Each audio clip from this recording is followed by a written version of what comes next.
Hello and welcome to the latest edition of the Blood Red podcast from the Liverpool Echo. I'm Matt Addison with David Lynch, Sean Bradbury and Theo Squires alongside me for this one. Transfers, summer plans, a look at Liverpool's Premier League title rivals, and of course a mention for Everton boss Rafa Benitez. Nope, I've still not got used to saying those words just yet. First, though, it could be a busy few weeks for Liverpool in the transfer market, with plenty of deals to be done this summer for players on the edges of their squad. With the Euros and the Copa America coming to an end and players returning from their holidays, things could start hotting up. And Lynchy, I'll come to you first on this one because things have started to move for Liverpool in terms of outgoings. Liam Millar today, we think, is going to be leaving Liverpool. What's the details on that one?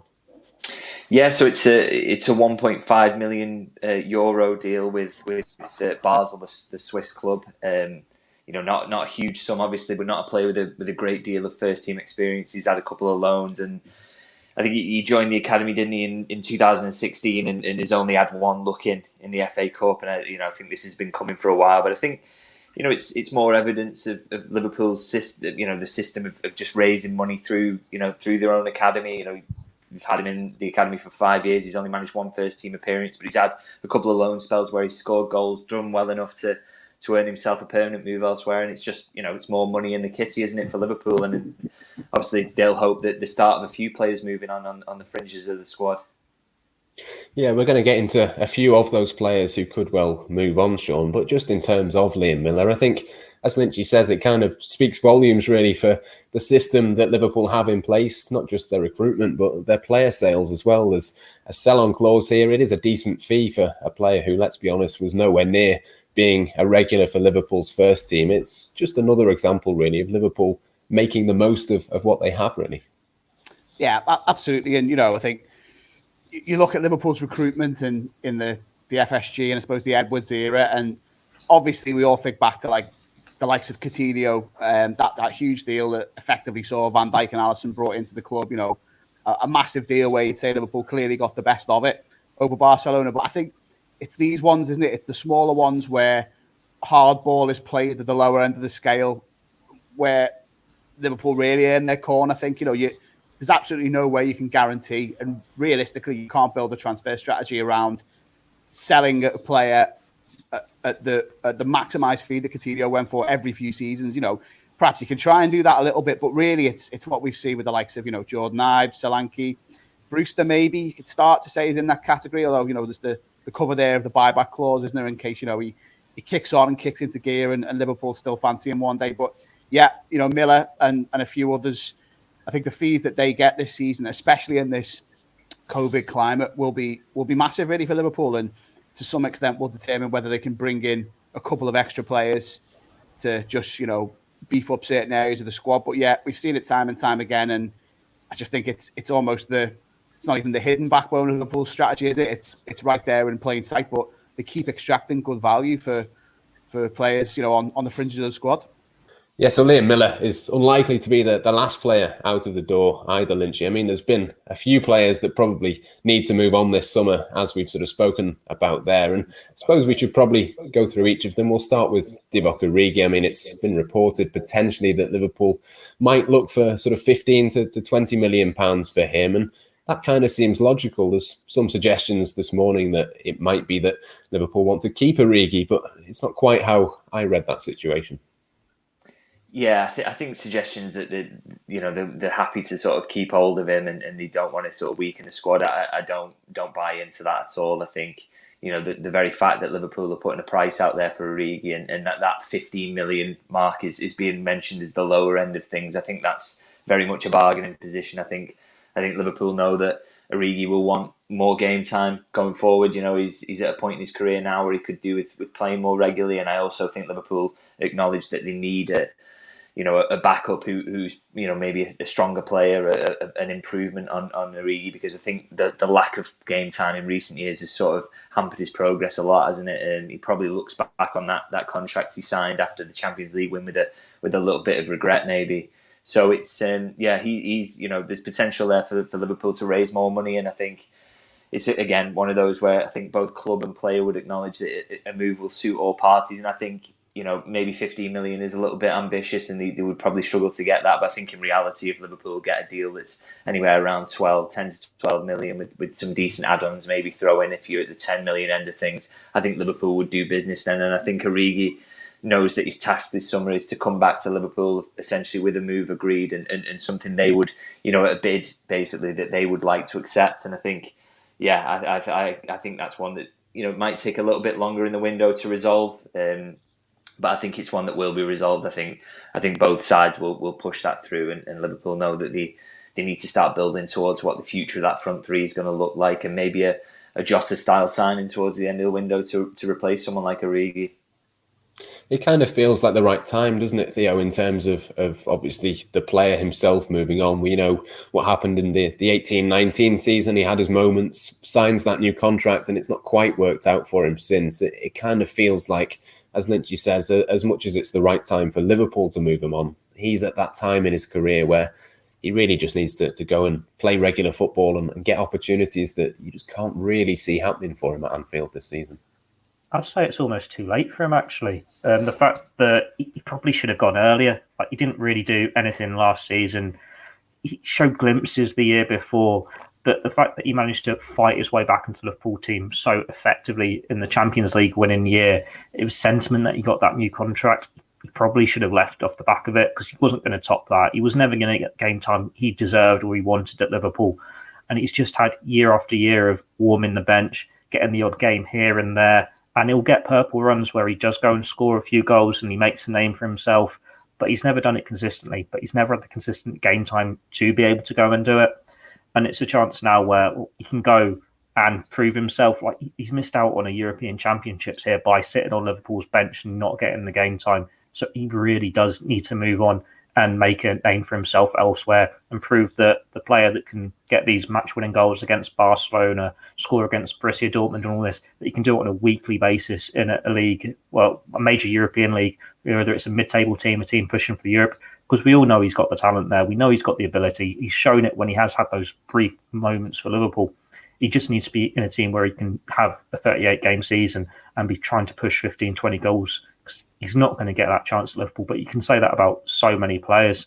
It's the case now with Divock Origi. Thanks for the memories, but it really is time for him to go and make that move now, just so he can still have a bit of pedigree. Liverpool can get a bit of a fee for him rather than him just being forgotten and going at the end of his contract, tail between his legs.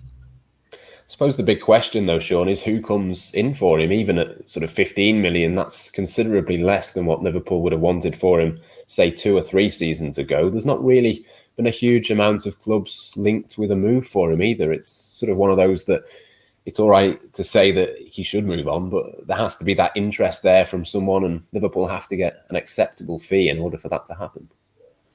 Yeah, absolutely. But I think the guys have called it right, really. I was just looking there. He played 182 Premier League minutes last season, and he's just turned 26. He's at his absolute peak. I wouldn't go so far as to say Liverpool's hand is weak in this one. Obviously there is that long contract there and that was signed, not too long ago. But I do think he'll regret. I agree with that. A fee would have to work for Liverpool and work for all parties. But yeah, I just think the longer this window goes on, he might not necessarily be the first choice for teams who are chasing a forward, but he is someone who has essentially just been rested for a season, hasn't he? And when there's been a condensed season and then European tournament, Copa America, things coming on the back of it. There's an Africa Cup of Nations coming up, early next year.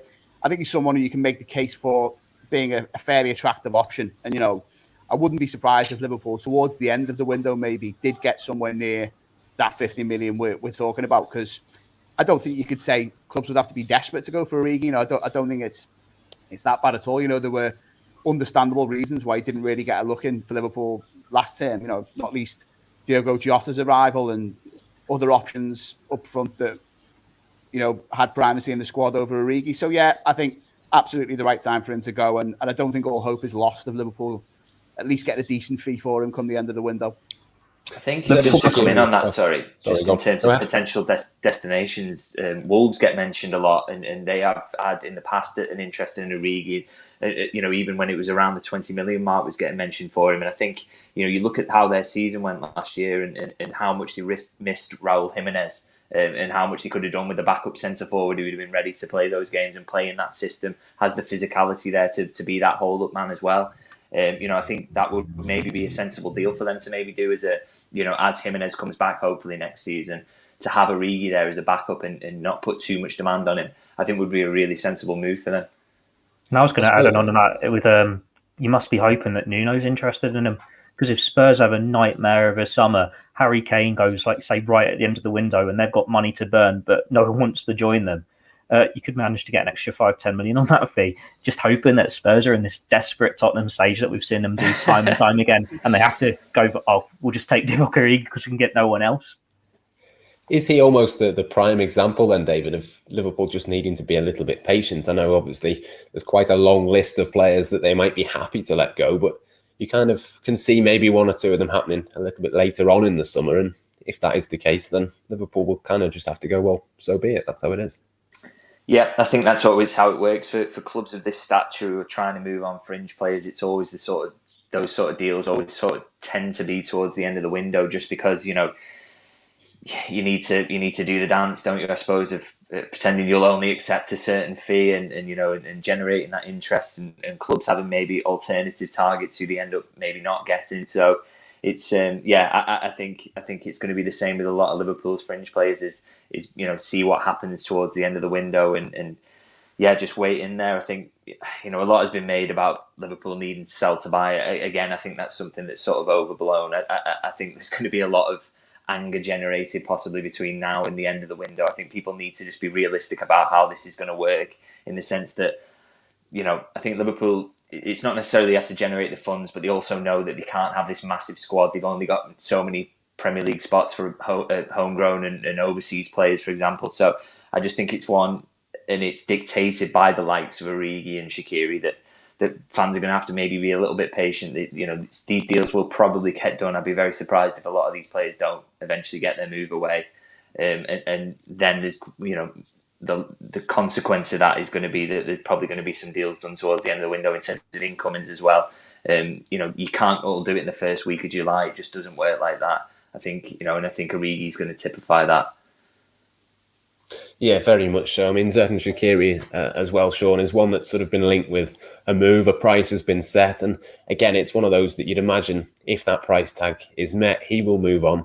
To me, he almost seems like a bit more of an easier one to move on. It sort of feels like there might be a little bit more interest in him. I think Lazio are among the clubs who are maybe taking a look at him. And there might just be a little bit more interest in him maybe than one or two others on this list.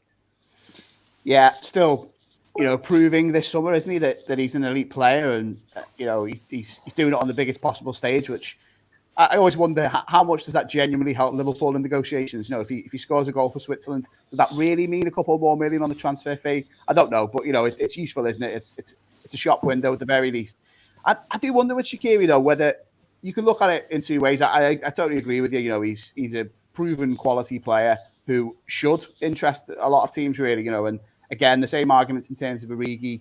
Game time isn't really there for Liverpool. But on that score, I do wonder a little bit next season. I'd love to know what Liverpool's grand plan is in terms of formation, because part of me wonders whether we might get a little bit more of a look in if he stayed than perhaps we think. Because if Liverpool switch it up a little bit to 4-2-3-1, which I do wonder with losing Gini Wijnaldum and seemingly at this stage not replacing him, and the noises at this point are that they're okay with doing that, although we've seen indications that they are perhaps still looking at other midfielders who could fill those minutes in. But you look across the rest of the midfield and you wonder, with injury concerns over a couple of players and aging profiles in the squad, are Liverpool going to be able to put a competitive and robust three out every week? I'm not so sure. And then if you're looking at a four up front, obviously there's a first choice four that's quite obvious and stark. We all know who they are, but Shaqiri, I think, either as the 10 or the one behind the front three, or stationed on the right, I think could be an interesting option. So, yeah, I think often it's one of them, isn't it? We hear noises from the club about they'll have a look at the player in pre-season, they'll see what happens. I genuinely wonder though in this case whether that might be true, and when they're looking at tactical setups and that kind of thing, whether there's still a chance he could be around. And if it was down to me, if there were bids for Shaqiri and Origi, and the club thought, well, let's keep one and get rid of one, I'd be letting Origi go and I'd be keeping Shaqiri in current circumstances. But yeah, I think if Liverpool do look to get rid of him, then everything's in place for them to get a pretty decent deal. Liverpool didn't pay a huge amount for him, did they, Theo? But it does seem a little bit strange to me that they value Shaqiri at less than what they would value Divock Origi. It kind of feels like it should be the other way around, really, to me. Maybe, but I suppose the market is so different to what it would have been 12 months ago, 24 months ago. Like, we were at a stage where Liverpool were asking 25 million for all of these players, and it is just the case of no one's got that money to go and spend on them now. It's just, do you sell them and take what you can get now, or do you risk them becoming unhappy, staying behind the scenes, or having to go on loan again, like we saw with Grujic and Wilson last year? I think Liverpool have had to be a bit more realistic just to get fees in, and then it's a case of just seeing how it goes. Like with Shaqiri, he's the one I'd happily keep, because you look at the other top teams in the Premier League, we're always talking about the depth they've got at their disposal. And Shaqiri is right up there with the best reserve options in the Premier League. It's not a case of, like with Divock Origi, he's not got the game time because he's not got that ability. Shaqiri, it's more the fact that the injuries have held him back. But when he's been fit and he's available there, he does make a difference. Like we saw him starting games in his first season with the club. He had a great run, didn't he, in that first half of the 18-19 season, where he was scoring goals, got his brace against United. Even when he dropped out the side a bit, where it was just 4-3-3 for the second half of the season, he was getting important assists against like Barcelona, Newcastle, and then he got an injury on international duty, and he's been playing catch-up ever since. But when he's available, he does make an impact. Like last year, we saw he's got a lovely little relationship on the pitch with Thiago, doesn't he? When they were linking up, they can read each other's games so well. And it's one where, like Sean said, we can play as a number 10, he can play on the right, but Klopp's also like him in that midfield three, just if they want to go attacking there. The only thing that could count against him is they've got Harvey Elliott. Harvey Elliott can do that role. He's younger. He's Liverpool's future. It's a case of, if you're happy with Shaqiri being this squad option, if he's happy being this squad option, and then you're probably going to have to sell him at a loss at some point down the line, or let him go for free at the end of his contract, or whether it is now just sell him for what you can get and turn to a Harvey Elliott. You might not be able to make as consistent an impact off the bench, but it's going to benefit him in the long run. Yeah, certainly. I think you can kind of put Takumi Minamino in a similar kind of bracket as well, Sean. One of those that probably would benefit from a 4-2-3-1, can play a couple of different positions, isn't necessarily going to have to be in that first 11 week in, week out, but could probably still have a fair bit of use for Liverpool next season. I'm sure if a huge offer came in, they'd consider it, but you can kind of see Minamino, even though he kind of falls into the broad category of possibly might leave, equally you could probably just see him stay where he is at Anfield next season. Yeah, I'd agree, although I'd probably sway slightly more towards him leaving now, because, maybe this is quite a basic interpretation of it, but, you look at a lot of players who've come in at Liverpool and needed that period of adaptation. It's the obvious ones, isn't there? Robertson, Fabinho. You can maybe say Thiago is one who is in that boat now. The decision was clearly made that would happen at Liverpool, and a couple of these players, if not all of them, are coming in at a higher profile and of a more obvious squad need than Minamino. But the fact that it was obviously determined that wasn't really going to work and happen at Liverpool, and he had to do his learning elsewhere, I think makes me think perhaps there was more to do, bluntly. And therefore, I do worry, is his future as kind of certain as he would like? So yeah, I wonder whether there's a bit of a shop window aspect to where he's been, and it wasn't the greatest spell, was it? And I think himself and Hassan Hootel were open about even there. It took a little while to get things going, but he had a couple of highlights, didn't he? And there's a little bit to show for it. So yeah, I wonder whether this is the end of the road for him. And ultimately, it was one of those. If it does turn out like that, it's not to anyone's detriment, really, was it? It was a reasonable deal. You could totally see why everyone was convinced by him. I remember being at that Anfield game where he lit up the ground and was brilliant, and everyone came out and thought this is a guy that Liverpool should go for. The players have been saying that to the management, hadn't they? We understood it. So, no one loses anything in this. He's had a great experience if he does move on. But yeah, I wonder whether there's a move to a different league that beckons for him this summer. Where do you stand on that, Theo? I mean, he's a player that you can kind of argue either way. You can argue that he should stay. You could argue he could leave. Is it kind of one of those that Liverpool just assess the offers that come in, assess him in pre-season, and just kind of not make it up as they go along, but almost just see what this summer brings? Could have Lynch to demonstrate the Minamino situation quite well, isn't it? Is he here? Is he not? It's one where he's probably a bit further down the pecking order, and Liverpool would look at it as if there's a decent offer there, they will sell. Like, we can look at the deal to bring him in. It was a gamble, but it was a low price gamble. He's one of those players that probably needed that middle move first, didn't he? Like, if he'd gone from Salzburg to Leipzig and then Liverpool were signing him 2 years down the line, admittedly for 25 million, then you can see he's made that pathway, he's had that game time, and he's stepped up, and they can make that real decision on him. But they got him for such a low price. It was just an opportunity they couldn't say no to. And it's one where even at Southampton, he's looked a bit lightweight. It's whether he's suited to Premier League football. We know his versatility, and he's shown glimpses of ability, but it's whether he still fits into that first choice Liverpool lineup and that style of play when he's got players ahead of him now in the pecking order. Like, even if you're doing 4-2-3-1, where you've got Firmino, you put there, or Jota, or even Thiago, it's Shaqiri. You don't need him as such. And it's one where, does he want to be a squad option? Probably not. With loan players in the past, it's very much a case of once you leave Liverpool on loan, it's usually the end. Like, the only players that have managed to turn it around are the ones that you expected to leave anyway. So like Origi, because there was no one who came in for him, and Nat Phillips, they're the two obvious examples in recent years. But that wasn't because Liverpool wanted to keep them, it's just because exits didn't materialise. There's that hope that Harvey Elliott can be different, and it very much was just give him early game time, and now he's ready to push on. But Minamino, it kind of does feel like it could be the end of the road for him. But at the same time, what we're hearing from the club is he's never really been given a fair chance, has he? What with the pandemic, moving to the club in the middle of the season, he's not had a full pre-season because everything was so rushed last summer. It could be just a case of give him a full pre-season. He's not going to the Olympics. He could turn out all right this year. This could be his year, because it's all very well saying Liverpool might need a forward if when Salah and Mane go to the Cup of Nations. But if Minamino's had a good first half of the season, that could be his opportunity. It's just another one of those cases where Liverpool with the players, it's their decision. What do they want to do? And if Minamino wants to play games, he'll probably go. Yeah, Minamino and Shaqiri almost in the same category, but I don't think we could say the same, Lynchy, for Taiwo Awoniyi. Anderlecht apparently have had a bid turned down for him, and he's never played a game for Liverpool. He does have a work permit now, but there's a little bit of interest in him, it seems.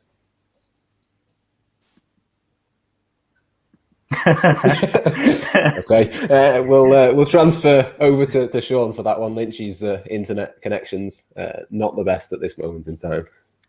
Yeah, Lynchy just obviously gone to get that deal over the line. Good on him. So, yeah, I uploaded Lynchy's story this morning, so I will take this on. But yeah, I think he joined the Reds in, August 2015, and he's had something like 7 loan spells since then. And I really feel for the lad because of this whole work permit situation. And as Lynchy writes in his piece, he now is eligible to make that long-awaited debut, but it doesn't really look like that will happen. I think Liverpool have turned down a bid from Anderlecht, which we understand to be in the region of about €5 million, and they're holding out for something nearer 8 million.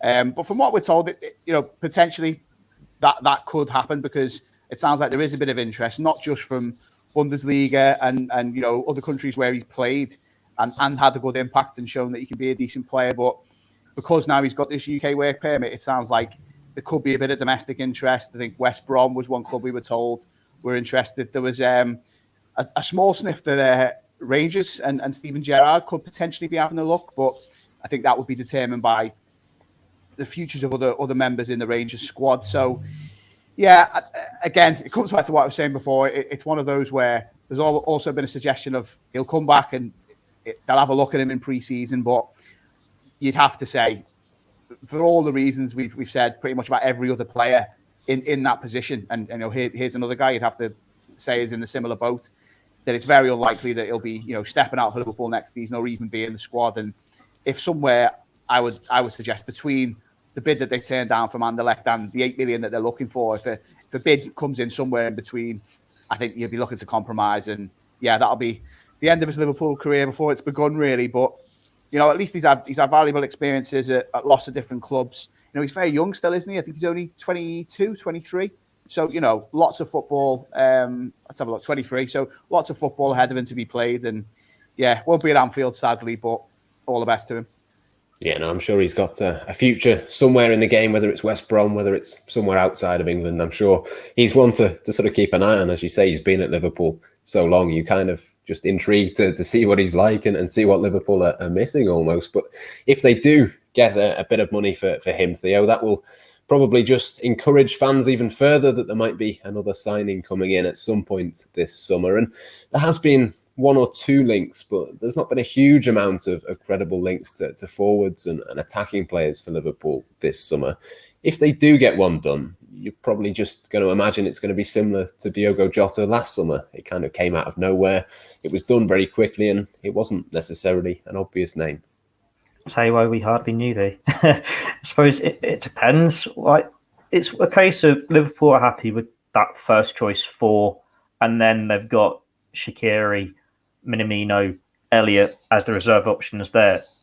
They've got the depth there. You would be happy going into the season with those as your options. You might say they're not making the impact off the bench that you'd want, but they didn't really get the game time to show that they could. And then it's just, what could you rise up and what does it count against these other players? Because if you bring in another forward, you're basically saying Minamino doesn't have a future at the club. You're saying Elliott's not going to get the game time that he maybe needs to make that next step. Maybe a loan would be the best option for him. You still would like to see him bring in someone, because you look at it and Salah doesn't really have that backup there unless you are just playing the long game with Elliott or what you're deciding with Shaqiri. It's that number 9, isn't it? Firmino, you can do the job. It's whether Jota is that first choice for him or whether he's coming in for Varane. There does feel like there is something missing there. And it is one of those where with Liverpool have the finances, we know they desperately needed the centre-back. So they went and spent the 36 million on Konate. And then it's addressing what else needs to be in the squad. I think any Liverpool fan will agree, if you do further business with this squad, it will be the central midfield to replace Wijnaldum, and it'll be another forward. And then if you had money to spare, you'd look for maybe a right back if Nico Williams does go. But it's just priorities here and what they've already got in the squad. It will be a case of, like Jota last year, you see what you can sell, you can see what the market's like towards the end of the window and see what's available out there. And it is a bonus that Jota was done like overnight, almost out of the blue completely, because it's one of those where Liverpool could catch everyone off guard again. We know they've not been desperately in the hunt for Jadon Sancho, for example, and that's a glamorous name that fans would have liked. But you don't expect much to happen during the Euros anyway. You want it to be this like cloak and dagger stuff, waiting for something to happen. And while there's no guarantees that it will, they obviously are going to have players they can move on, they can raise money, and then they can reassess the situation. Like whenever we speak to Liverpool about situations for players, it's never a case of we are desperate to sell this player. It's always we're happy for him to be in the squad. If they want to go and the right offer comes in, they will leave. And then it's just what Liverpool do. That's why the squad is as strong as it is, because they're always a case of they're happy with what they've got. If they can improve it, great. And that's how the best teams do the business. And that's why Liverpool have been so successful with Michael Edwards and Jurgen Klopp at the helm. If there is another player brought in, Sean, you'd imagine it would be done fairly quickly without much fuss. And I suppose at the opposite end of that spectrum, you've got that move that Theo mentions there, the Jadon Sancho to Manchester United. It rumbled on all of last summer. It rumbled for the time that we've had this summer as well. That fee is finally agreed. It looks like they're going to go for Raphael Varane potentially as well. And I'm sure there'll be a few Liverpool fans frustrated that they're not in for these sorts of big names, that Liverpool are not going after them. But are Manchester United proper challengers next season, do you think, with those couple of additions, if they do get Varane as well? And should Liverpool be worried at all? Should that influence what they do this summer? Well, I think that certainly challenges, yeah. They finished ahead of Liverpool last season, obviously, albeit only by, it was only a handful of points in the end, wasn't it? 5 points, but they scored more goals. They only conceded, I think, a couple more. And you look at that Man United first team, there's a lot of goals already in it. You already had 3 players, Fernandes, Cavani and Rashford, who bagged at least 10 in the league. Greenwood not far behind. And I think in terms of improving the first 11 at least, on paper, probably Lindelof and maybe Greenwood, in the sense of if you're looking at them as your centre-half and your right-sided forward, if you could put 2 elite players who are right now ready to play at the top level in there in place of them, which they would be doing if they follow the signing of Sancho with Varane, I think you'd have to say, yeah, suddenly overnight they improve. And Varane obviously is good, has a lot of pedigree. I don't think he's kind of, for me, at the Van Dijk level, I don't think he'd be as transformative for them as Van Dijk was for Liverpool. But, you're stationing two fellas next to each other who would have, him and Maguire would have ended up costing United well in excess of 100 million, and has the makings, I think, of a decent partnership, two well-rounded players. The fullbacks are solid. I saw one, I think it was on the Manchester Evening News, there was suggestions that United, on top of Sancho, would be looking for a centre-back, which could well be Varane. They'd be looking for another forward and another defensive midfielder. I think if they get all of those and they're of similar quality to Sancho and Varane, yeah, I think you just absolutely have to say United will be right up there and will be pushing. And if I don't see any reason why they wouldn't be able to keep hold of most of the rest of their squad.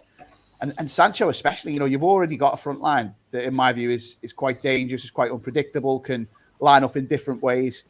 Throw Sancho into that, and he's stretching teams more. He's making more opportunities for the guys who are already there, and he'll make them look better. So, yeah, I think if Liverpool are back to the strength that we know they could and should have been last season, were it not for what happened, in October and November with various injuries and situations, I think you'd still fancy Liverpool to finish ahead of United. I certainly would, if there's one or two more incomings for the Reds and the defenders are in reasonable shape come the start of the season. But yeah, United, I think, already showed last season that they mean business to a certain extent, and it certainly looks like they mean business in the transfer market this summer. So yeah, they'll be right up there again for me.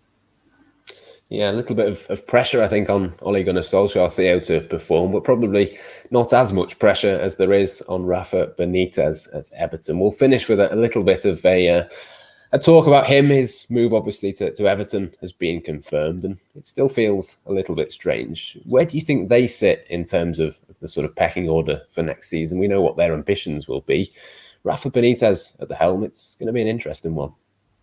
It'll be interesting. He needs his first transfer window, doesn't he? I know James Rodriguez was so important for him last year, and there's rumours that he might be going to AC Milan. It's just what can he do with that squad? What he can do with that fan base? Because lose 1-2 games at the start of the season, and they'll be on him even more than they are now. It's a case of he has to have such a good start and bring him a trophy to just win them over. It's going to be very hard for them. Like, we know Everton in the past have struggled without the fans. Last season, they need them behind them, and it's whether the fans will be behind them when they've got a manager that most of them don't want, and it's not going to be playing this attractive style football that most of them will want. They're going to be playing like nitty gritty stuff, and it's basically starting from scratch again. Everton will want to be pushing for Europe, but you'd say it's probably mid-table looking at the squad at the moment and looking at all the circumstances. Their best hope is the fact that Arsenal and Spurs are still regrouping. So it's a case of out of those big three, and then I suppose Leeds and Villa is fighting for those last European spaces and see who can make that first leap on the rest of the opposition. Because we can all say that the top four will probably be the same top four it was last 2 years. And then you can have Leicester in the mix fighting for it. And then it's just best for the rest. That's all Everton can hope for. And that's if everything goes their way, which it didn't last year. It's just a bizarre situation for them. But we know what Benitez can do when he's got back in, when he's got everything going his way. It's why Liverpool won the Champions League with one of the worst squads they've had in the Premier League era. It's why they've managed to put in so many good European performances and challenge for league titles. If the ownership had been right, you wouldn't have been surprised if Benitez brought a league title back to Anfield either. If he's got time and he's got that back in at Everton, fair enough. He can go out and do his business. He can do well for them. But he's already 2 steps behind playing catch-up. And when it's going to be, pre-season's going to start, and he's not going to have this chance to bring anyone in before then, it's going to be a tough job for him. It's an uphill battle. Yeah, it certainly is. Just to finish off, Sean, what do you think represents success for Rafa at Everton? What does he have to do you think, to get the Everton fan base on side? It's the big question, really, isn't it? Because, you think about the perspective of Blues. I totally understand Blues who are against it. I understand those who want to see him given a chance. I also understand those who are a bit apathetic now because of what he is and what this represents. Yeah, I think like Theo said, this transfer window is massive for him, and what we've seen with Everton over the past few years and under Moshiri's stewardship is an owner who does back his managers with money, and what they're doing with the stadium, resources and finances are there, and I think, you give Rafa that, and he'll often deliver. That's what he lacked perhaps at times at Liverpool, was that extra bit of money when there was a quibbling about a certain signing. It was often compromised. The first choice option wasn't taken on. So I'd say a good transfer window would give them something to get behind, I think, as a fan base, and maybe something to believe in. And I suppose one aspect of Rafa where there's a little bit of doubt is, not his best days behind him, but he's had probably 8 to 10 seasons where he hasn't been at the highest level. And does he still have that kind of cachet to attract and retain the best talent? I think they'd want to see a little bit of that, and that would represent success. And then this piece we've done today, just looking at Everton's first batch of fixtures, and they're not too unkind. So I think coming in and having a positive start would be big.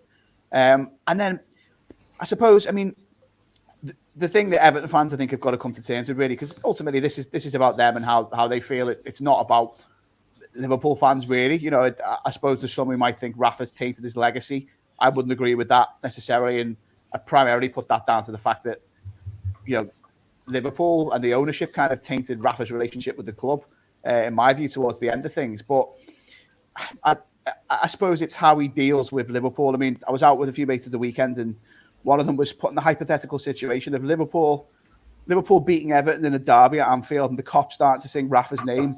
Would he wave back? I honestly don't know what he'd do in that type of situation. But I think he needs to, just all the rhetoric and all the Liverpool connections, just move away from them, plot a new course that's full steam ahead with Everton. And I don't know, it's a really interesting one. I just think, not that he's got a free hit, because I think there'll be a lot of storms to potentially ride through in all this, but the bravest man here in this situation is him. I don't buy into this whole thing of, it's a job on his doorstep and that's the only reason he's gone for it. I think to walk into this job and to put his years at Liverpool on the line and to go into the wrath of what he's facing. We've seen certain things from the fan base. We've seen certain banners that were pretty unpalatable, but we've seen some legitimate concern from fans as well. I don't doubt that. And I'd say the vast majority, or at least more than half on social media, have got questions and concerns about the appointment at the very least. But yeah, I don't think that's Rafa's choice. He's a man who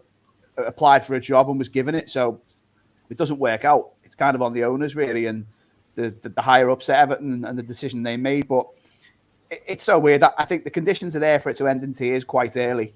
But at the same time, if there's patience from all parties, he has a good transfer window, he has a good start, he almost manages to just kind of ignore Liverpool and ideally, from the Everton perspective, get a couple of decent results against them. I think it could work out quite well.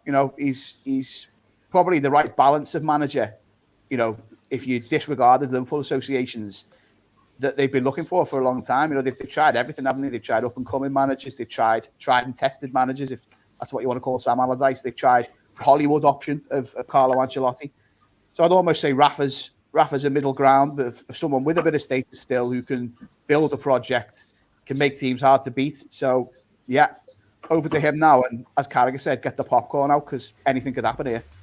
Yeah, he certainly loves a challenge, does Rafa Benitez. Interesting times for Liverpool, for Everton, and one or two other Premier League clubs as well heading into next season. But that just about brings us to the end of today's podcast. From myself, Matt Addison, briefly David Lynch, Theo Squires and Sean Bradbury. Until next time here on the Blood Red channel, thank you for listening and watching, and goodbye for now.